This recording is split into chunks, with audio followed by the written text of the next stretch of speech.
Rafael Nexumalo never imagined that disguising himself as an ordinary customer would change his life forever. When he ordered a simple plate of Karu lamb chops, the waitress, Nomusa, approached nervously and discreetly slid a paper under his serviette.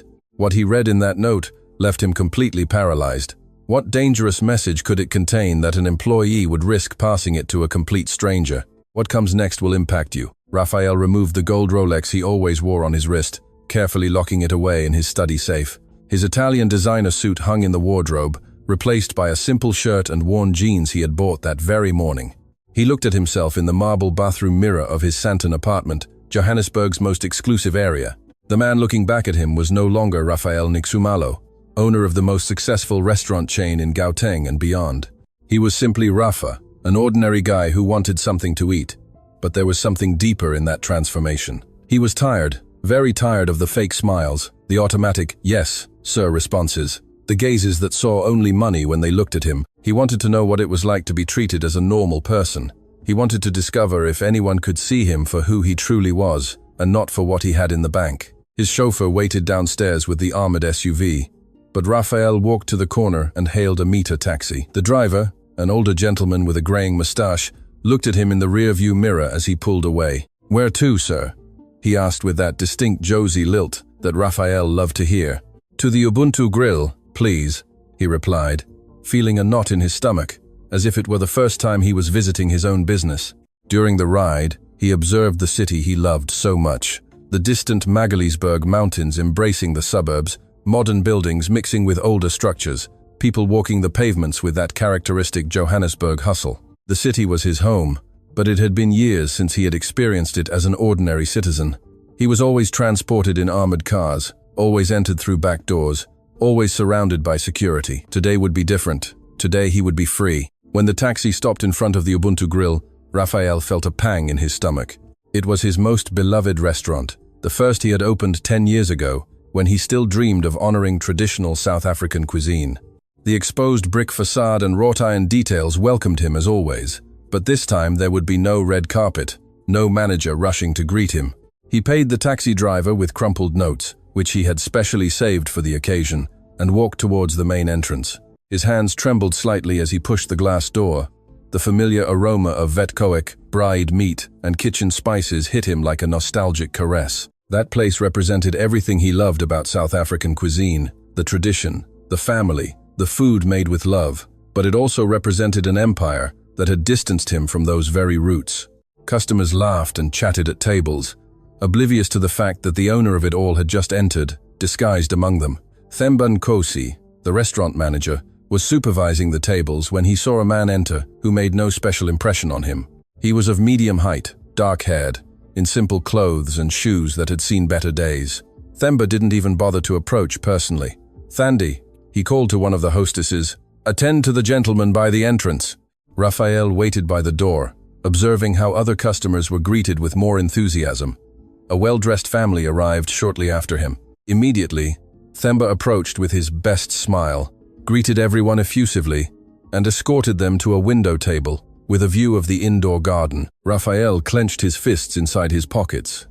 This was exactly what he had suspected in his own restaurant. What he had built on the philosophy that all customers deserved the same respect was making distinctions based on appearance. Thandi finally arrived with a barely disguised expression of impatience. "Table for how many?" she asked without even looking him in the eye. "For one, please," Rafael replied, trying to maintain his composure. The table they assigned him was in the restaurant's most forgotten corner, by the kitchen door, where the clatter of plates and the comings and goings of the staff were a constant interruption. It had no view of the indoor garden he had personally designed, nor was it near the musicians playing soft jazz in the background. It was the type of table where they put customers they considered less important.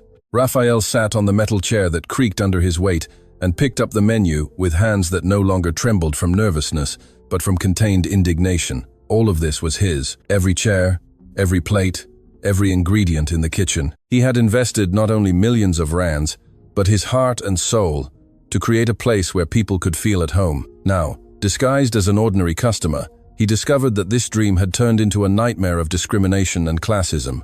He read the menu he knew by heart, wondering how many other customers had been treated this way. How many people had come seeking the authentic experience he promised in advertising, only to encounter the contempt of employees who considered themselves superior? But who would approach to serve him at that forgotten table and change the course of his life forever?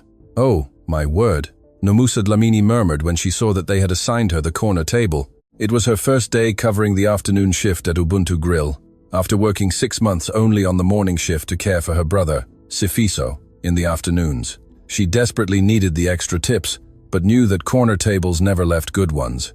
Themba always put customers he considered unimportant there: students, construction workers, humble families who indulged in eating out once a month. "This table is yours, Nomusa," Themba had said, with that crooked smile she knew too well. "I'm sure you and this client will understand each other." The sarcastic tone did not go unnoticed. Themba always made these depreciatory comments about her humble background. Nomusa came from Diepkloof, Soweto, one of Johannesburg's most populated townships, and had never hidden it. She was proud of her roots, of her hard-working family, of having made it this far with great effort. But Themba never missed an opportunity to remind her, as if it was something to be ashamed of. Nomusa approached the table with her best smile, the same one she used for all customers. It didn't matter if the table was by the window or in the most forgotten corner of the place. "Good afternoon, welcome to Ubuntu Grill," she said with genuine cordiality, looking directly into the eyes of the man sitting there. Raphael looked up from the menu and was speechless for a moment.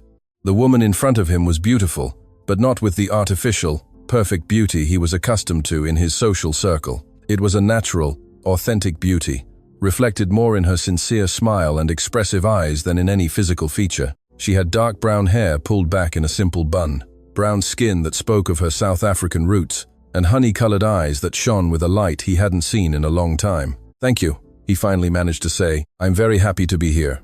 And surprisingly, it was true. For the first time in months, he felt genuinely content to be somewhere. "Is this your first time at our restaurant?" Nomusa asked as she filled his water glass, noticing that the man seemed to observe everything with special attention. There was something about him that seemed familiar, but she couldn't identify what. Perhaps it was the way he looked at the place, as if he were evaluating every detail, every sound, every aroma. Or perhaps it was how his eyes had hardened when Themba walked past the table without even greeting him. "Not exactly," Raphael replied carefully, "but it's the first time I've come alone like this." It was a strange answer, but Nomusa didn't ask further. She had learned to respect customers' privacy, especially those who seemed to carry complicated stories, and that man definitely had a complicated story. It was noticeable in the way his shoulders carried a tension that didn't match his relaxed appearance. "I'm glad you decided to come," she said sincerely. "Our Karoo lamb chops are the best in Jozi. Can I recommend anything special?" Raphael ordered a plate of lamb chops with pap and chakalaka, and a very cold Coca-Cola. While Nomusa took the order, he observed how the other waiters attended the important tables. They excelled at explaining each dish, recommended wines, ensured nothing was lacking. But when Themba passed by supervising, he stopped at Raphael's table with an expression of evident impatience. "Nomusa," Themba called in a loud voice so other customers could hear. "Make sure this gentleman pays before serving the food. You know how it is." The humiliation was intentional and public.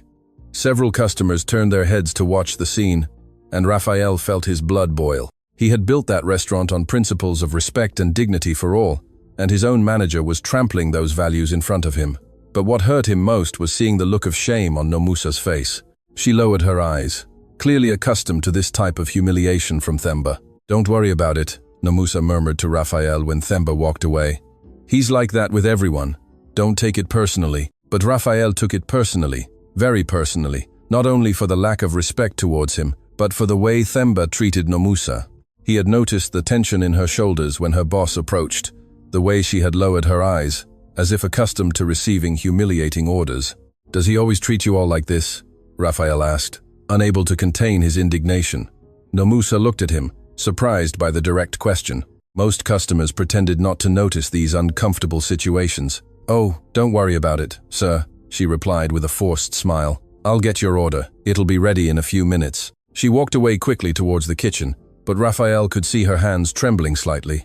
Something deeper was happening there, something that went beyond a rude boss with his employees. There was fear in those honey-colored eyes, real fear. But what Raphael didn't know was that Nomusa would return to his table with something beyond the order, something that would leave him completely paralyzed. Like this story if you want to know what that mysterious note contained. Nomusa returned to the table, expertly balancing the steaming plate of lamb chops in one hand and the cold Coca-Cola in the other. Raphael immediately smelled the perfectly seasoned grilled meat, the pap that reminded him of his grandmother's. But there was something different in the way Nomusa placed the plate in front of him. Her movements were faster than usual. Her eyes glanced nervously to where Themba was, and her fingers trembled slightly as she placed the serviette beside the plate. "Here is your order, sir," she said with an apparently normal voice. But Raphael caught a tone of urgency that hadn't been there before. Freshly made, as promised. As she spoke, she discreetly slid something under the serviette.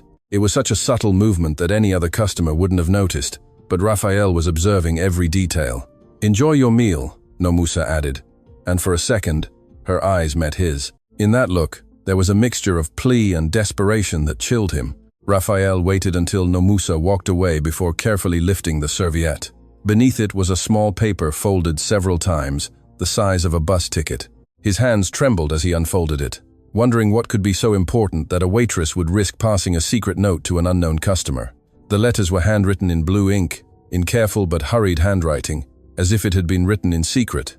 "The manager Themba is stealing. He alters prices in the system, keeps tip money and threatens employees. I have proof, but he says if I speak out he will hurt my brother Sifiso. I don't know what to do. If you know anyone important, please help us. N." Raphael read the note 3 times, feeling each word like a punch to the gut. His worst suspicions were confirmed in the most painful way possible. Not only was the manager stealing, but he was using threats against employees' families to keep them silent. The paper crumpled in his fingers as reality hit him like a giant wave. This wasn't just his restaurant being robbed. It wasn't just his money being siphoned off. It was something far worse. Themba was destroying everything Raphael had worked for: the trust, the respect, the dignity of his employees. He was transforming Ubuntu Grill into exactly the opposite of what Raphael had dreamed when he opened it. His vision had been to create a place where both customers and employees felt valued and respected, where South African family traditions were honored, where money was important, but never more important than people. And Themba had taken that beautiful vision and completely corrupted it. Raphael looked to where Nomusa was, now attending another table with the same professional smile, and realized she had no idea who he truly was. To her, he was simply an ordinary customer who, just maybe, could help her. She had confided in a complete stranger because she had no one else. Raphael put the note in his shirt pocket, directly over his heart, and tried to eat the lamb chops that now tasted like cardboard. Each forkful was an effort, as he discreetly watched Themba move through the restaurant, as if he owned the place. He saw him approach the till when the attendant was distracted. He saw him intercept a waiter returning with tips. He saw him approach Nomusa with an expression that boded no good. Themba approached her as she cleared an empty table and murmured something in her ear that made her turn pale. Raphael couldn't hear the words, but he saw Nomusa's shoulders tense and her hands stop on the table surface. Themba smiled with satisfaction and walked away, leaving Nomusa standing there, immobile, with a lost look. Raphael felt a fury he hadn't experienced in years, a primal rage born from the depths of his soul. That man was not just stealing his money, he was terrifying an innocent woman who was only trying to earn an honest living. When Nomusa returned to ask if everything was okay with the order, Raphael looked her directly in the eyes and said in a low voice, "I received your message." He saw her eyes widen with surprise and fear. "I don't know what you're talking about, sir," she murmured quickly, looking around to make sure no one was listening. "Calm down," Raphael said in the softest voice he could manage. "I want to help you, but I need to know more." Nomusa shook her head, clearly terrified. "I can't talk here," she whispered. "He's watching us." Raphael followed her gaze and, indeed, saw Themba observing them from the counter, eyes narrowed, and a suspicious expression. "Where can we talk?" Raphael asked urgently. Nomusa hesitated for a moment, clearly debating internally if she could trust this stranger. "Zoo Lake," she finally murmured. "Tomorrow at 8 p.m., near the main fountain." "But if this is a trap—" "It's not a trap," Raphael assured her. "I promise on my mother." It was a sacred promise, and Nomusa seemed to relax slightly upon hearing it. But what neither of them knew was that Themba had read their lips from a distance and was already planning his revenge. The night in Johannesburg arrived with that characteristic May crispness, and Zoo Lake was illuminated by lights that created golden reflections on the main fountain. Raphael arrived 15 minutes before the agreed time, dressed again in simple clothes. but this time wearing a hoodie that had belonged to his father.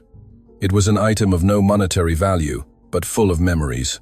For some reason, he felt it would help him connect better with Nomusa. He sat on one of the benches surrounding the fountain, observing families strolling with their children, young couples holding hands, elderly people feeding the ducks.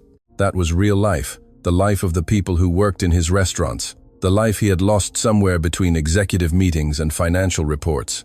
At precisely 8 p.m., he saw Nomusa walking towards him with nervous steps. She was wearing a pale pink jacket that highlighted the golden tone of her skin, and her loose hair moved gently with the night breeze.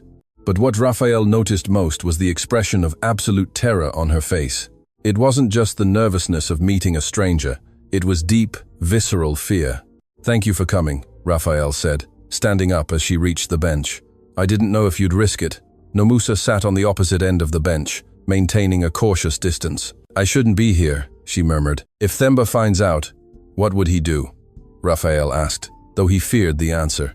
Nomusa closed her eyes for a moment, as if gathering strength to speak. "You don't understand, sir," she finally said. "Themba isn't just my boss. He knows dangerous people, people who can really hurt you." The words were like ice in Raphael's veins. His restaurant wasn't just being robbed by a dishonest employee. It was being used as a base of operations for something far more sinister. "Tell me everything," he asked in a soft but firm voice. From the beginning, Nomusa looked him in the eyes for a long moment, as if evaluating whether she could truly trust him. Finally, something in Raphael's expression convinced her. "It started 6 months ago," Nomusa said, her voice trembling. "My brother Sifiso got sick. He has leukemia and needs very expensive treatments that our medical aid doesn't fully cover. I only worked part-time at the restaurant, but I needed more money. So I asked Themba if I could work more hours." Raphael felt his heart clench. He knew that situation well. South Africa had a public health system that worked well for basic cases, but for complex diseases like cancer, families often had to choose between bankruptcy or losing a loved one. Themba told me he could give me more shifts, but that I would have to cooperate with him. At first, I thought it meant working extra hours without additional pay, and I accepted because I needed the job. Nomusa paused, wiping a tear that had begun to trickle down her cheek. But then I realized that cooperate meant keeping quiet about the things he did. "What kind of things?" Raphael asked, though part of him didn't want to know. "At first, they were small things," Nomusa continued. "He would alter prices in the system after customers paid and keep the difference, or he'd pocket credit card tips that he never passed on to us. I thought, well, it's stealing, but it's not my problem, right? But then things got worse." Her voice broke slightly. "He started bringing strange people to the restaurant after closing hours, men who didn't look like normal customers, and he'd make me stay to serve them, even though the restaurant was officially closed." Raphael felt his blood run cold. His beautiful restaurant, his realized dream, was being used for activities he didn't even want to imagine. What kind of men? Men with tattoos, gold chains, expensive cars, but with number plates that changed constantly, Nomusa described, her voice getting lower and lower. "They talked about shipments, territories, things I didn't understand, but that sounded very dangerous. And Themba acted like he was their boss when they were there." Raphael clenched his fists until his knuckles turned white. His restaurant was being used as a meeting point for drug traffickers or some other type of criminals. Everything he had built, his entire legacy, was being corrupted in the most horrible way possible. "Is that why you can't report him?" he asked, though he already knew the answer. "One day he saw me photographing the documents where he altered the prices," Nomusa explained. "He grabbed my arm so hard it left a bruise and told me that if I spoke to anyone about what was happening in the restaurant, his friends would visit Sifiso at the hospital." Her eyes filled with tears again. "My brother is 17, sir. He's so weak from chemotherapy, he can't even get out of bed. And Themba showed me photos of Sifiso sleeping in his hospital room, photos someone had taken without anyone noticing." Nomusa covered her face with her hands and began to sob silently. Raphael felt a mixture of fury and compassion that threatened to overwhelm him completely. That brave, beautiful woman was being terrorized to protect criminals who were using his restaurant. And, worst of all, he, as the owner, was responsible for hiring Themba, for not supervising better, for allowing things to go so far. "Nomusa," he said softly, moving a little closer on the bench. "Trust me." She looked up, her eyes red, but with a spark of hope. "Why would a stranger help me, right?" she asked. "What do you gain by getting involved in such big trouble?" It was a valid question, and Raphael knew he couldn't answer it completely without revealing his identity. But there was something he could say. "Because what's happening is wrong," he said with absolute conviction. "And because you deserve to live without fear." But what Raphael didn't know was that while they talked in Zoo Lake, Themba was making a phone call that would change everything. "Boss, we have a problem. The waitress is talking to someone. I think we need to send a message. Do you think Nomusa will completely trust Raphael? Comment what you would do in her place." 3 days after their meeting in the park, Raphael returned to the Ubuntu Grill, but this time with a completely different plan. He had dressed like a construction worker who had just finished his shift.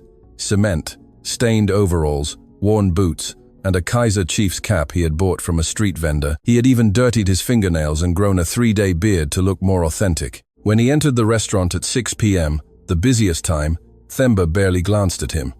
It was exactly what Raphael expected. To Themba, manual laborers were invisible. They didn't deserve his attention or his respect. Nomusa was busy attending a table of executives when she saw him enter. For a moment, their eyes met, and Raphael could see a flash of recognition followed immediately by concern. He made an almost imperceptible signal for her to stay calm and act normally. He needed to observe Themba's operations without raising suspicion, and the best way to do that was to transform himself into precisely the type of customer Themba completely ignored. They assigned him the same corner table, and this time, Raphael was grateful for it. For the next 2 hours, Raphael observed and mentally recorded everything that happened. He saw Themba intercept cash tips left by customers, pocketing them when he thought no one was looking. He saw him alter bills in the system, adding drinks or desserts that had never been ordered. He saw him treat employees with contempt, especially the waiters who came from humble townships like Nomusa. But what hurt him most was seeing how Nomusa tensed every time Themba approached. The way she lowered her eyes, how she slightly recoiled, how her hands trembled when he spoke to her. Raphael had seen this same reaction in people who had suffered abuse, and realized that Themba not only blackmailed her with threats against her brother but intimidated her in ways that probably went beyond the professional. When Nomusa finally reached his table, Raphael could see that she had deep, dark circles under her eyes, as if she hadn't slept in days. "How is Sifiso?" he asked in a low voice when she served his water. Nomusa froze for a moment, surprised that he asked about her brother. "How do you know?" she began to ask, but Raphael interrupted her gently. "You told me the other day, remember?" he said with a reassuring smile. "I just want to know how he is." Nomusa's eyes filled with tears, but she managed to hold them back. He's getting worse," she murmured. "The doctors say he needs more aggressive treatment, but it costs a lot of money." Raphael felt his heart break. Here was a woman working tirelessly to save her brother, being abused and threatened by her boss, and he had the power to solve everything with a simple call to the bank. But if he revealed his identity now, would she trust that his intentions were genuine, or would she think everything had been a manipulation from the start? "Can I ask you a personal question?" Raphael said after a moment. Nomusa nodded nervously. "What would you do if someone offered you real help, not free money, but an opportunity to change your situation completely?"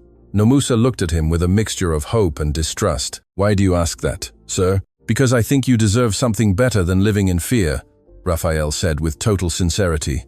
"And because there are people in this world who care about doing the right thing." It was a dangerous conversation to have in the restaurant, but Raphael couldn't avoid it. Every minute he spent watching Themba abuse his authority. Every second he saw Nomusa suffer in silence brought him closer to the decision to reveal everything. "You talk as if you know these people," Nomusa observed perceptively.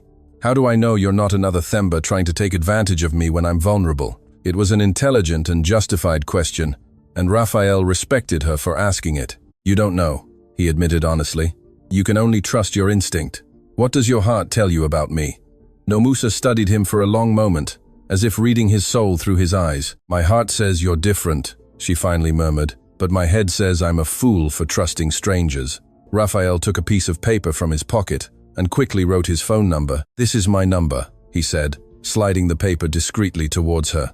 "If you ever need urgent help, call me, no matter the time." Nomusa took the paper with trembling hands. "Why would you do that for me? You don't even really know me." Raphael thought carefully about the answer. He couldn't say he was the owner of the restaurant, but he could say a deeper truth. "Because I recognize a good person when I see one," he finally said. "And because I believe good people deserve someone to fight for them." At that moment, Themba suddenly appeared beside the table. "Nomusa," he said in a harsh voice, "what's this chat with the customer?" There are other tables waiting. The message was clear. Stay away from Raphael immediately. Nomusa stood up quickly, but before leaving, she murmured something only he could hear. Be very careful. Themba's asking questions about you. That night, Raphael couldn't sleep, thinking about Nomusa's words and how her eyes had shone when he offered her help. Over the next week, Raphael established a routine that had him completely obsessed. Every day he visited the restaurant in a different disguise, always asking for Nomusa to serve him. One day he'd arrive as an electrician, another as an accountant from a small company, another as a primary school teacher. Each persona allowed him to observe different aspects of Themba's criminal operations, but if he was honest with himself, that was no longer his primary motivation. What truly made him return every day was the opportunity to talk to Nomusa, to see her smile when she recognized him despite the disguises, to feel that connection growing stronger with each encounter. He had never experienced anything like this before. A woman who saw him for who he truly was inside, not for his bank account or social status. Nomusa had started waiting for him, instinctively reserving the corner table when she saw him arrive, inventing excuses to spend more time talking with him. My favorite customer has arrived, she would sometimes whisper when she approached the table. And those simple words made Raphael feel more valued than all the multi-million rand contracts he had signed in his life. How is Sifiso today? Had become the first question Raphael asked every time Nomusa reached the table. And she had begun to tell him increasingly intimate details, how Sifiso worried about her, how he sometimes pretended to feel better so as not to distress her, how he read engineering books because he dreamed of building bridges one day. He's so smart, Nomusa would say, with fraternal pride, much smarter than me. Before he got sick, he had a scholarship to study at Wits University. Raphael listened to every word, memorizing every detail, feeling his heart fill, not only with love for Nomusa, but with affection for a boy he had never met, but who he already considered important simply because he was important to her. I'd love to meet him one day, Raphael said one afternoon, and saw Nomusa's eyes light up with a happiness he hadn't seen before.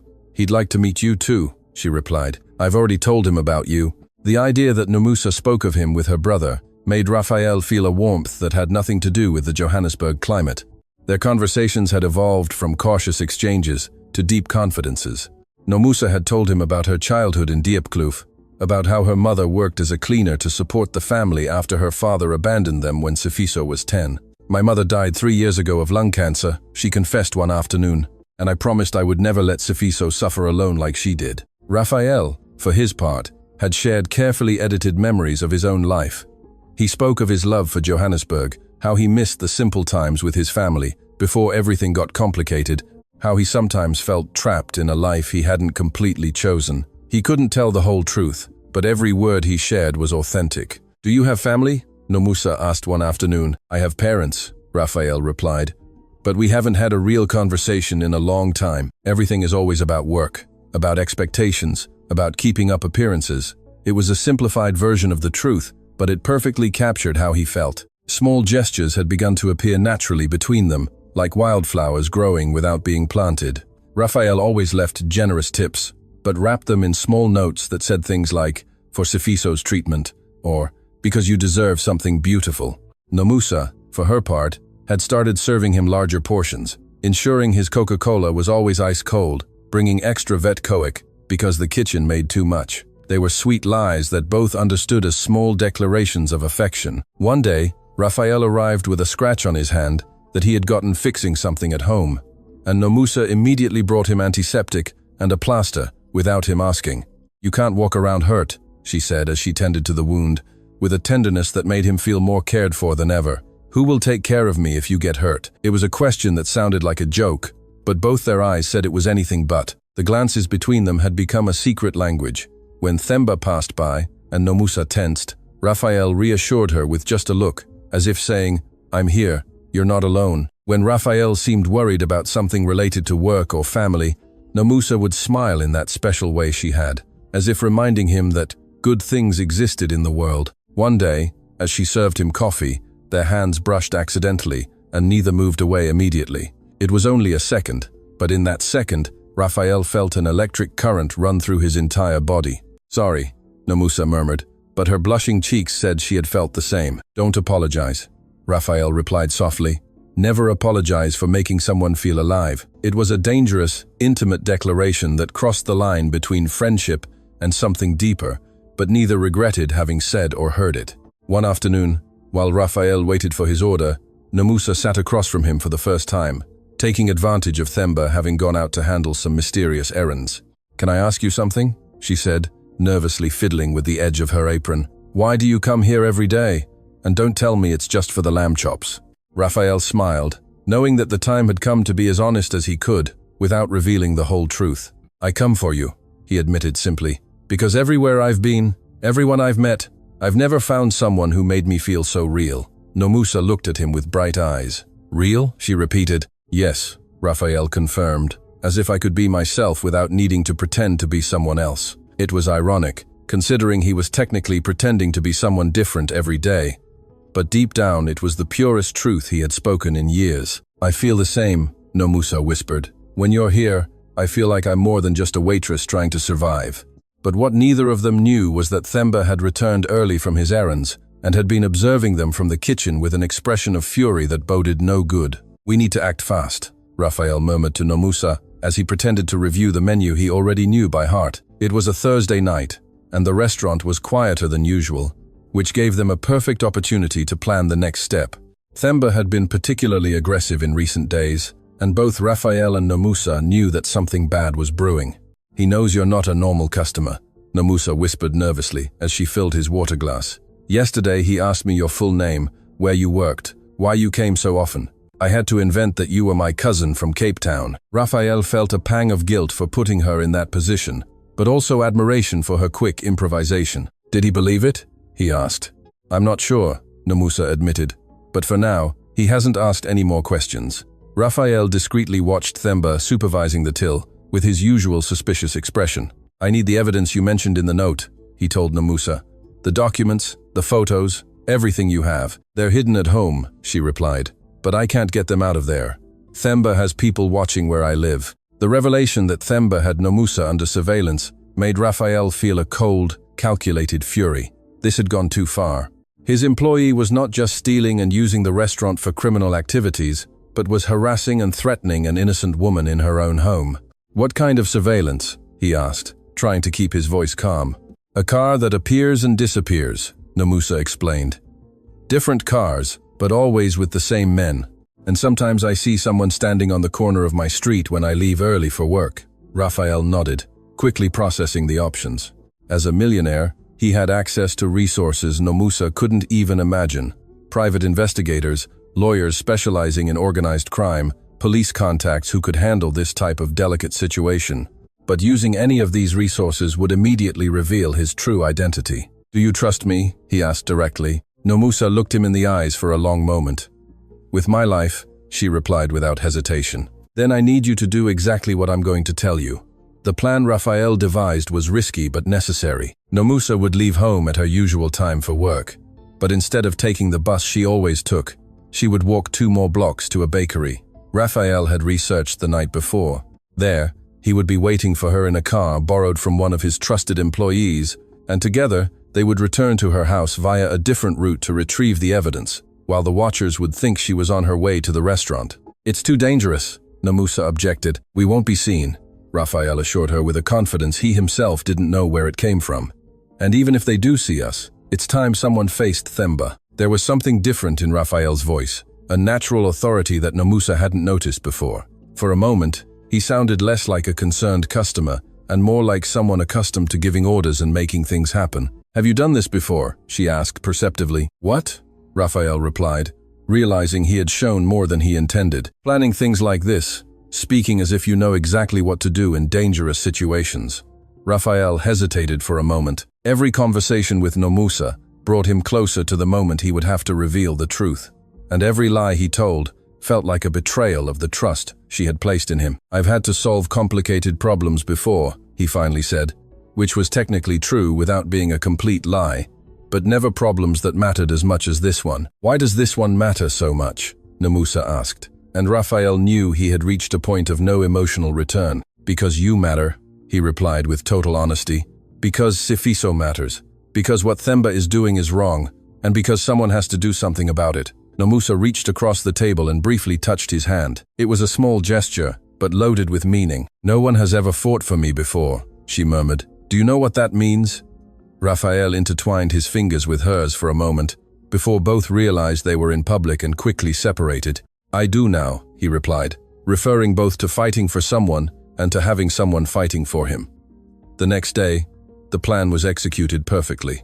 Raphael waited in his personal assistant's silver VW Polo Vivo, dressed in a cap and dark glasses, while Nomusa walked casually towards a small local bakery in Diepkloof. Themba's watchers followed their usual routine, positioning themselves to observe the bus stop she would never approach. When Nomusa got into Raphael's car, he could see fear and determination mixed in her expression.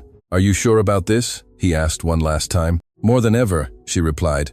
Nomusa's house was a modest, single-story building on a cobblestone street with pots of red geraniums in the window, speaking of the care with which she maintained her home despite the circumstances.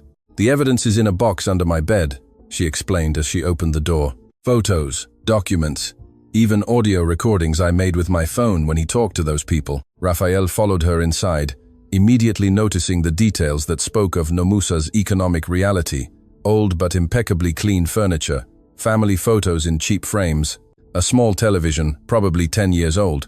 In Nomusa's bedroom, as she pulled a shoebox from under her bed, Raphael saw a photograph on the bedside table that made him stop completely. It was Nomusa with a thin one, 7-year-old boy, both smiling in what looked like a city park. The resemblance between the siblings was evident. The same honey-colored eyes, the same warm smile, the same expression of genuine kindness. "That's Sifiso," Nomusa said, noticing Raphael observing the photo.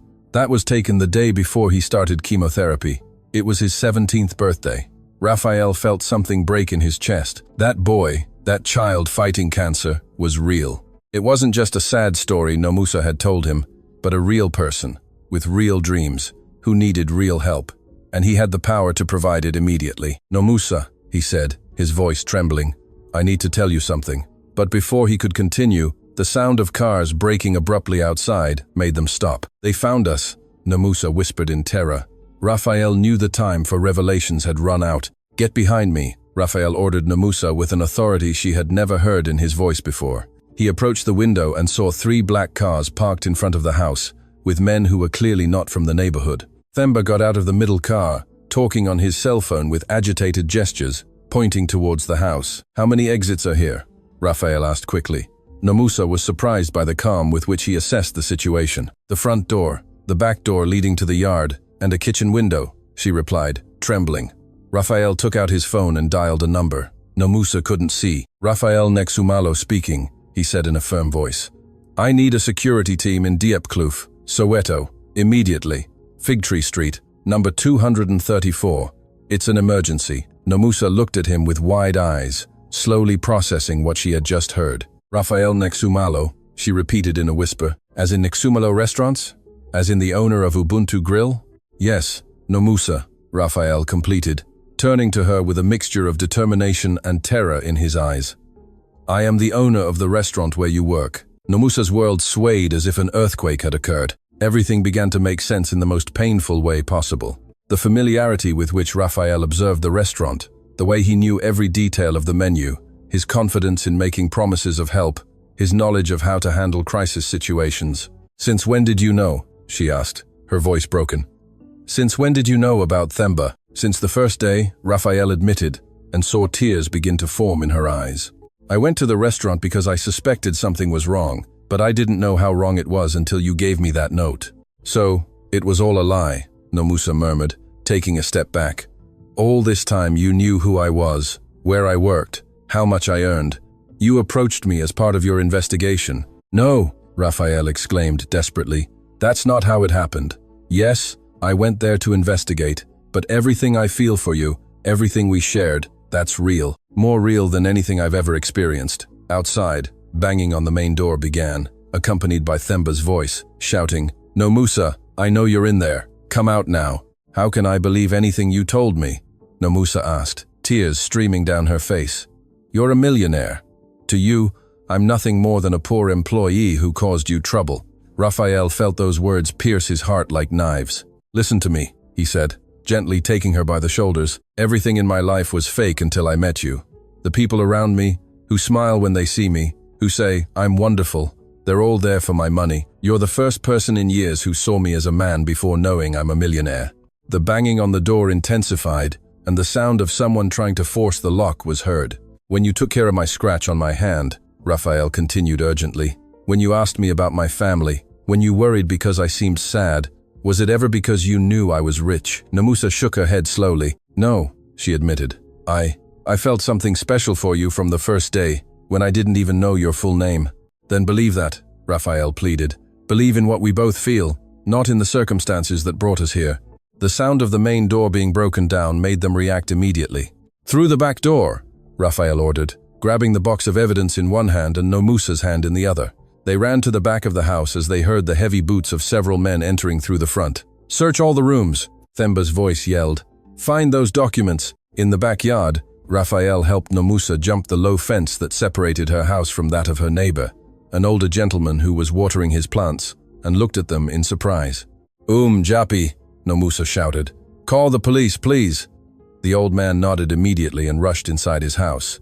Raphael and Nomusa exited through the alley behind the houses, hearing shouts and the sound of things being destroyed in her house. My home, Nomusa murmured in anguish. They're destroying everything. We'll fix it, Raphael promised. I'll buy you a new house if needed. I don't want you to buy anything, Nomusa exclaimed, stopping abruptly. Don't you understand? That's precisely the problem. Raphael also stopped, realizing he had said exactly the worst thing he could say at that moment. I'm sorry, he said immediately. I didn't mean it like that. I meant I will do whatever is necessary to help you, but in the way you want, not the way I impose. Nomusa looked at him with an expression of deep pain. Do you know the difference between you and Themba? She asked, her voice trembling. Raphael shook his head, fearing the answer. Themba uses his power to hurt people, Nomusa said. But you use yours to control people, perhaps with good intentions, but it's control all the same. The words were like a slap to Raphael, because he knew there was some truth in them. All his life he had solved problems with money. He had helped people with money. He had shown love with money. He had never learned to simply be present for someone without trying to fix everything. You're right, he finally admitted. But I want to learn. I want to learn to be the man you deserve, not the man I have to be because of my surname or my bank account. In the distance, police sirens began to be heard, approaching rapidly. If you truly love me, Nomusa said, looking him directly in the eyes, then prove it to me by being honest from now on. No more lies, no more secrets, no more games. Raphael nodded solemnly. I promise, he said, but first let me tell you something I should have told you from the beginning. He moved closer to her, taking her hands in his. I fell in love with you when I saw you taking care of that customer at the corner table, with the same kindness you showed the customers at the important tables. I fell in love with your strength when you told me about Sifiso. I fell in love with your courage when you decided to entrust me with that note, despite the danger. And I fell in love with your heart when you worried about me, without knowing who I truly was. Tears streamed down both their faces. Now, what hurts me most, Raphael continued, is knowing that perhaps I've lost the chance for you to fall in love with the real me, because I never gave you the opportunity to know him. But what Raphael didn't know was that Nomusa had a confession of her own that would change everything he thought he knew about their story. Do you think Nomusa will forgive Raphael? Comment below. Raphael, Nomusa said softly, wiping her tears with the back of her hand. I also have something to confess. The police sirens were heard closer and closer, but at that moment, standing in the alley behind the houses in Diepkloof, the world had shrunk to just the two of them. Raphael looked at her with a mixture of hope and terror, wondering what else could change in a conversation that had already transformed everything he thought he knew about their relationship. Since the second day you came to the restaurant, Nomusa continued, I knew exactly who you were. Raphael felt the ground disappear beneath his feet. What? He murmured, certain he had misheard. You knew? My brother Sifiso is very smart, Nomusa explained with a sad smile. And when I told him about this mysterious customer who came every day in different disguises, he told me, Nomusa, search online for Raphael Nixumalo, the restaurant owner. And there was your picture. Raphael remained completely motionless, slowly processing the magnitude of what he had just heard. All that time, while he worried about how she would react to discovering his identity, she already knew and had chosen to continue the game. But why? Raphael asked, his voice broken. Why did you pretend you didn't know? Why didn't you tell me anything? Nomusa took a step closer to him, and for the first time since they had run out of her house, Raphael saw tenderness instead of pain in her eyes. Because I realized something very important, she said. You weren't acting like the millionaire Raphael Nxumalo when you were with me. You were acting like Rafa, the man who worried about my brother, who asked me if I had slept well, who protected me when Themba yelled at me. Rafa, no one had called him that since childhood, when his grandmother used that affectionate nickname. Hearing that name from Nomusa's lips was like receiving a hug after years of cold. I understood that you were also pretending, Nomusa continued, but not pretending to be someone better than you were, but rather pretending to be someone simpler than you were.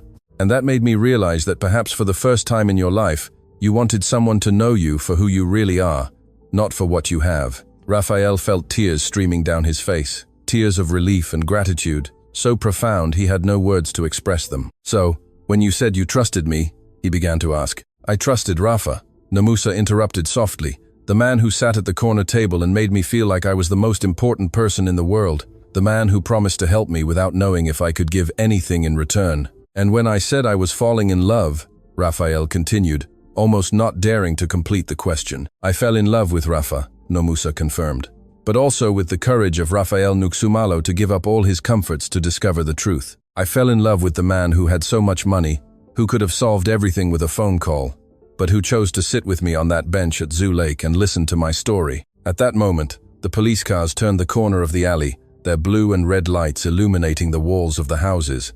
But before they arrived, Raphael took Nomusa's face in his hands. Can you forgive me for not trusting you from the beginning? He asked.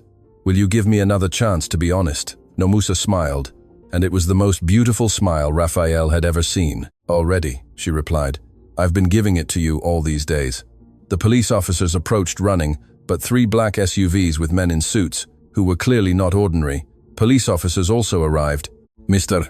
Nxumalo, one of the men from the SUVs said, we are the security team you requested.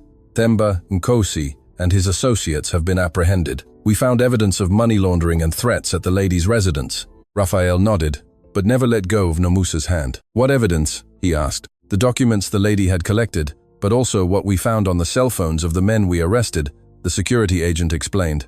We have enough to prosecute them for fraud, money laundering, threats, and criminal association. It was exactly what Raphael had expected, but he realized he was no longer satisfied just with legal justice. He wanted something more, something that money and lawyers couldn't buy. He wanted a future with the woman who stood beside him, holding his hand while he spoke with the police, with a courage that filled him with pride and admiration. And now, what comes next? Nomusa asked, looking him directly in the eyes. Now comes the most important thing, Raphael replied. Now comes you meeting Sifiso, and him meeting the man his sister fell in love with.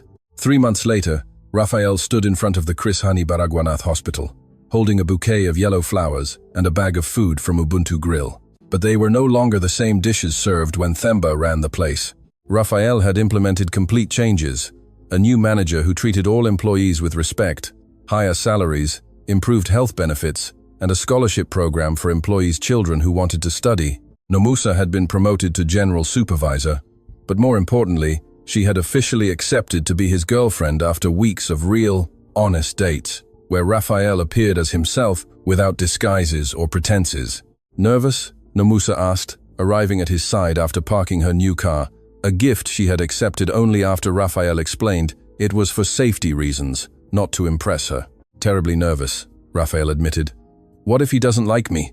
What if he thinks I'm not good enough for his sister? Nomusa laughed, that musical sound that had become his favorite in the whole world. Rafa, she said, using the nickname that now only she was allowed to use. He already loves you. He's been waiting to meet you since I told him the whole story. They went up to the 5th floor of the hospital, where Sifiso Dlamini was in a private room Raphael had arranged, but which had officially been assigned due to medical availability, so as not to hurt Nomusa's pride. When they entered the room, Raphael saw the boy he had known only through photographs, but who already felt like family. Sifiso was sitting in bed reading a structural engineering book, and when he saw them enter, his face lit up with a smile identical to his sister's.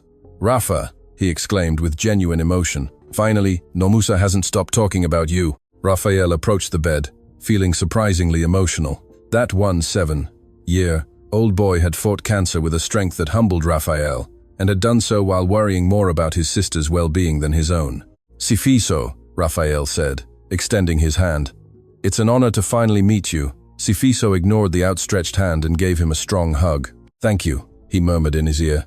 Thank you for taking care of my sister, and for giving me a chance to live. The doctors say the treatment is working perfectly, Nomusa said with tears of happiness in her eyes. In 6 months, Sifiso can go back to school.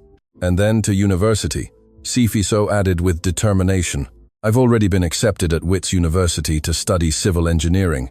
I'm going to build bridges like I always dreamed. Raphael felt a deep satisfaction that was completely different from any business success he had experienced. That was the result of doing the right thing, of using his resources for something that truly mattered. But more than that, it was the result of finding a family that loved him for who he was, not for what he had. I brought food, Raphael said, lifting the bag. From our restaurant. Our restaurant? Nomusa asked, raising an eyebrow. Well, Raphael replied with a shy smile, I was thinking maybe you could be a partner. You know better than anyone what that place needs to be truly special.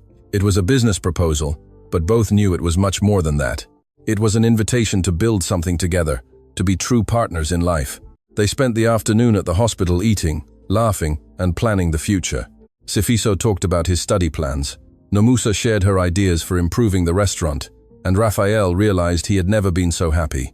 When it was time to go, Sifiso stopped them at the door. Rafa, he said, I have something to ask you. Raphael nodded, preparing for anything. Are you going to marry my sister? He asked directly. Raphael looked at Nomusa, who had turned completely red but was smiling. If she accepts me, Raphael replied honestly. And when she's ready, then treat her well, Sifiso said with feigned seriousness. Because even sick, I can still give you a slap if needed. The three laughed, and Raphael knew he had found not only the love of his life, but also the family he had always wanted to have. That night, standing on the balcony of Raphael's apartment with a view of the Johannesburg lights, Nomusa leaned on his chest as they watched the city that had brought them together. You know what's most incredible about all this? Nomusa asked. What? Raphael replied, breathing in the scent of her hair. That you went to the restaurant disguised to discover the truth about your employees, she said. But what you really discovered was the truth about yourself. Raphael hugged her tighter, knowing she was right. He had gone to Ubuntu Grill as a suspicious millionaire and had found the man he truly wanted to be, a man capable of loving unconditionally, of fighting without expecting rewards, of being vulnerable without losing strength. I love you, Nomusa Dlamini, he murmured against her hair. I love you, Rafa Nixumalo, she replied, using the name that was only theirs. And in the city of Johannesburg, under the stars shining over the distant Magaliesberg Mountains, a millionaire and a waitress wrote the end of their love story, which was actually just the beginning of everything that was yet to come.